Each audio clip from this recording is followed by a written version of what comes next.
pharmaceutical companies in the Netherlands every year. And because they're produced within a regulated market, the waste materials can be disposed of relatively safely. The only factor that drives illicit drug production underground is the fact it's illegal. Dit jaar hadden we ineens gewoon 3, 4, 5 dumpingen per week van synthetisch drugsafval. Want de laatste 10 jaar is het zo erg toegenomen dat het grootste deel van mijn werk geworden is. But even where drugs are legalized, environmental issues can still arise. The expanding legal cannabis industry in the US has come under frequent scrutiny for the amount of energy it consumes. To grow 1 kilo of cannabis in an inside grow room produces more than 4,500 kilos of CO2. That's roughly the equivalent of driving a car across America 11 times. So this is the Green Mile. These are some of our mother plants.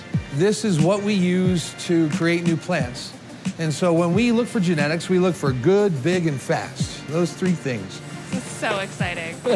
It's totally traceable. The state knows exactly how many plants we have in our system. They know when they're harvested, how much was harvested.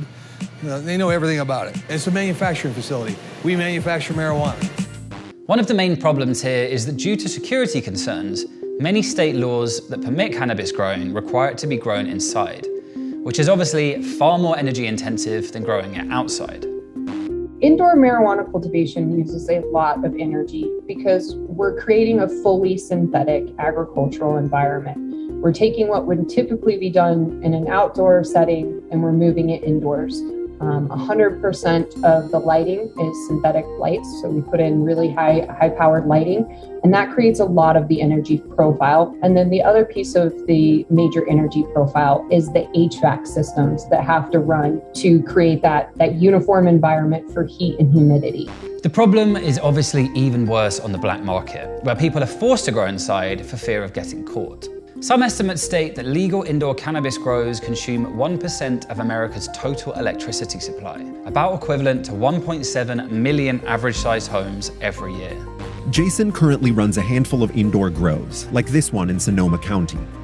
Like many industry veterans, he knows how to operate inside the law, outside the law, and in between.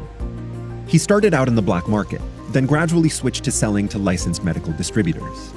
But the medical client base is shrinking quickly as dispensaries move into the recreational market, where Jason isn't licensed yet.